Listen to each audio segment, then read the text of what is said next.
de Jane Austen, Razão e Sensibilidade. Capítulo 11. A senhora Dashwood ou suas filhas mal podiam imaginar, quando chegaram a Devonshire, que logo depois de se apresentarem, surgiriam tantos compromissos para ocupar seu tempo, ou que receberiam tantos convites e tantas visitas, que pouco tempo lhes sobrava para as ocupações sérias. No entanto, foi isso que aconteceu. Quando Mary Ann sarou, foram postos em execução os planos de diversão, em casa e fora dela, que Sir John vinha arquitetando. Tiveram início os bailes particulares em Bottom Park e foram dadas festas à beira d'água, com a frequência permitida por um outubro chuvoso. Em cada uma dessas reuniões, Willoughby estava presente, e a descontração e a familiaridade que naturalmente reinavam nestas festas foram calculadas exatamente para dar maior intimidade ao seu relacionamento com as Dashwoods, para lhe dar oportunidade de testemunhar as excelências de Mary Ann, de assinalar a sua entusiasmada admiração por ela e de receber, no comportamento dela com ele, a mais clara certeza do seu afeto. Elinor não podia surpreender-se com o apego de um ao outro. Só preferia que ele fosse demonstrado menos abertamente, e uma ou duas vezes se arriscou a sugerir a Mary Ann que tivesse mais autocontrole. Entretanto, Mary Ann odiava toda dissimulação quando nenhuma desgraça real pudesse advir da franqueza, e visar a moderação de sentimentos que não sejam em si mesmos pouco louváveis.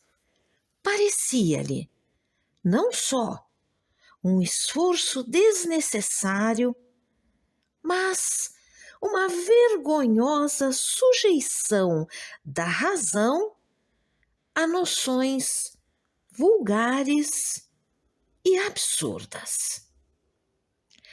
Willoughby era do mesmo parecer, e o comportamento deles era o tempo inteiro uma ilustração das suas opiniões. Quando ele estava presente, ela não tinha olhos para mais ninguém. Tudo o que ele fazia estava certo. Tudo o que dizia era inteligente. Se as noites em Barton Park terminavam com um carteado, ele trapaceava a si mesmo e a todos os demais convivas para lhe dar uma boa mão. Se a diversão da noite era a dança, eles dançavam um com o outro metade do tempo. E quando eram obrigados a se separar em algumas danças, tratavam de permanecer juntos e pouco falavam com os outros. É claro que Tal conduta fez que rissem enormemente deles. Ainda assim, o ridículo não os envergonhava e pouco parecia irritá-los. A senhora Dashwood simpatizava com todos os sentimentos deles com tamanha ternura que lhe tirava toda a vontade de controlar aquela excessiva exibição de afeto. Para ela, aquilo era apenas a consequência natural de um forte sentimento numa alma jovem e ardente. Aquela foi a época da felicidade para Mary Ann. Seu coração entregou-se a Willoughby e o profundo apego a Norland que ela trouxera consigo de Sussex tinha maior probabilidade de afrouxar-se do que julgaria possível antes, pelos encantos que a companhia dele lhe proporcionava no seu lar atual. A felicidade de Elinor não era tão grande. Seu coração não estava tão à vontade, nem era tão pura a sua satisfação com as diversões de que participavam.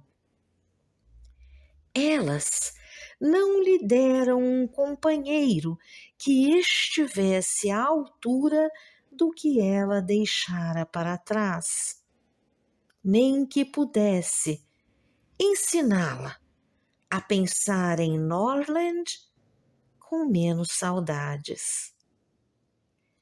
Nem Lady Middleton, nem a senhora Jennings podiam oferecer-lhe a conversação de que sentia falta, embora a última fosse uma tagarela incorrigível e desde o começo a tratasse com tal simpatia que a maior parte do que dizia era dirigida a ela.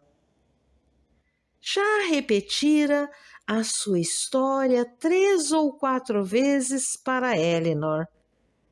E se a memória de Elinor estivesse à altura dos meios de que a senhora Jennings se valia para aumentá-la, poderia ter conhecido, desde o começo de seu relacionamento, todos os detalhes da última doença do Sr. Jennings e do que ele disse à esposa alguns minutos antes de morrer. Lady Middleton só era mais agradável que a mãe por ser mais silenciosa. Elinor não precisava de muita perspicácia para ver que a sua reserva era mera tranquilidade de maneiras, com a qual sensatez nada tinha a ver. Com o marido e com sua mãe, ela era a mesma que com elas, e, portanto, não era de se procurar nem desejar a intimidade com ela. Nada tinha a dizer um dia que não tivesse dito no dia anterior. Sua insipidez era invariável, porque até seu humor era sempre o mesmo. E, embora não se opusesse às festas promovidas pelo marido, contanto que tudo fosse arranjado com classe e que seus 2 filhos mais velhos a acompanhassem, ela nunca pareceu alegrar-se mais com elas do que se permanecesse sentada em casa, e a sua presença acrescentava tão pouco ao prazer dos outros por alguma participação nas conversas, que às vezes só se davam conta da sua presença entre eles por sua preocupação com as traquinagens dos filhos. Só no Coronel Brandon, de todas as suas novas relações, Eleanor encontrou uma pessoa que pudesse, de algum modo, fazer-se respeitar por sua capacidade, provocar o interesse pela amizade ou proporcionar prazer como companheiro. Willoughby estava fora de questão. Tinha por ele admiração e consideração, e até uma consideração fraterna, mas ele era um namorado. Suas atenções iam todas para Mary Ann, e um homem muito menos agradável poderia ter sido, no total, mais aprazível que ele. O Coronel Brandon, infelizmente para ele mesmo, não tinha tal incentivo para pensar só em Mary Ann e encontrava nas conversas com Eleanor o maior consolo pela indiferença da irmã.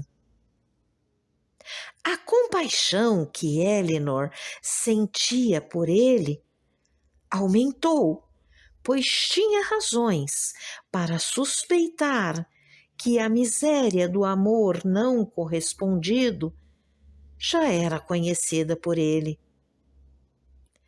Essa suspeita foi provocada por algumas palavras que acidentalmente lhe escaparam uma noite em Barton Park, quando estavam sentados juntos, por mútuo consentimento, enquanto os outros dançavam. Seus olhos estavam fitos em Mary Ann e, após um silêncio de alguns minutos, ele disse com um sorriso fingido: "Sei que sua irmã não aprova os segundos amores." "Não," replicou Eleanor. "As opiniões dela são todas românticas." "Ou antes, como eu creio, ela considera impossível que eles existam." "Creio que essa seja a opinião dela. Como pode ela ter essas ideias sem refletir no caráter de seu próprio pai, que teve 2 esposas? Eu não sei.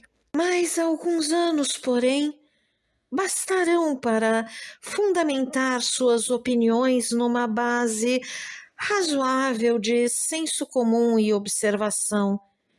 E então, talvez, elas se tornem mais fáceis de definir e justificar do que hoje, para qualquer pessoa, exceto ela mesma." "Provavelmente é isso que vai acontecer", respondeu ele. "No entanto, há algo tão amável nos preconceitos de uma mente jovem que lamentamos que eles venham a dar lugar a opiniões mais gerais." "Não posso concordar com o coronel neste ponto", disse Eleanor. "Sentimentos como os de Mary Ann têm seus inconvenientes, que nem todos os encantos do entusiasmo e da ignorância do mundo podem redimir. Os sistemas dela têm todos eles a infeliz tendência de ignorar completamente a decência. E creio que uma melhor compreensão do mundo é o que de melhor pode acontecer a ela. Depois de uma breve pausa, ele retomou a conversação, dizendo: sua irmã não faz distinções em suas objeções contra uma segunda união? Ou elas são igualmente criminosas em todos os casos? Devem aqueles que foram decepcionados em sua primeira escolha, quer pela inconstância do objeto de seu amor, quer pela perversidade das circunstâncias, ser igualmente indiferentes durante o resto da vida? Dou-lhe minha palavra de honra. Não conheço em pormenor os princípios dela. Só sei que ainda não a ouvi admitir que algum tipo de segunda união seja perdoável. Isso, disse ele, não pode durar, mas uma mudança total de sentimentos.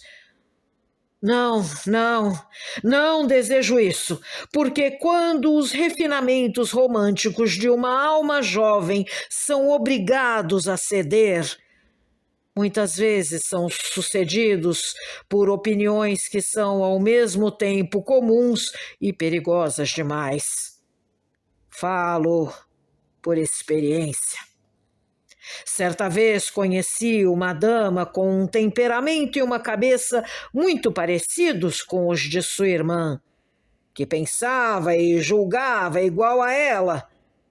Entretanto, por uma mudança forçada de uma série de circunstâncias infelizes. Aqui ele parou de repente. Parecia achar que tinha falado demais e, pelo semblante, deu origem a conjecturas que, não fosse por isso, talvez nunca ocorressem a Eleanor. Aquela dama, talvez, tivesse passado despercebida se ele não tivesse convencido a senhorita Dashwood de que o que a preocupava não devia escapar de seus lábios. Mas do modo como as coisas se passaram, bastou um ligeiro esforço de imaginação para relacionar a emoção dele com a terna lembrança de um amor passado. Eleanor não foi mais adiante. Porém, Mary Ann, em seu lugar, não se teria contentado com tão pouco. A história inteira logo se teria formado sob a sua ativa imaginação e tudo assumiria a mais melancólica das ordens, a ordem do amor infeliz. Se você gostou desse áudio, deixe seu like, compartilhe, deixe também seu comentário e se inscreva no canal, ativando o sininho para ser avisado dos próximos vídeos. Um grande abraço e até a próxima!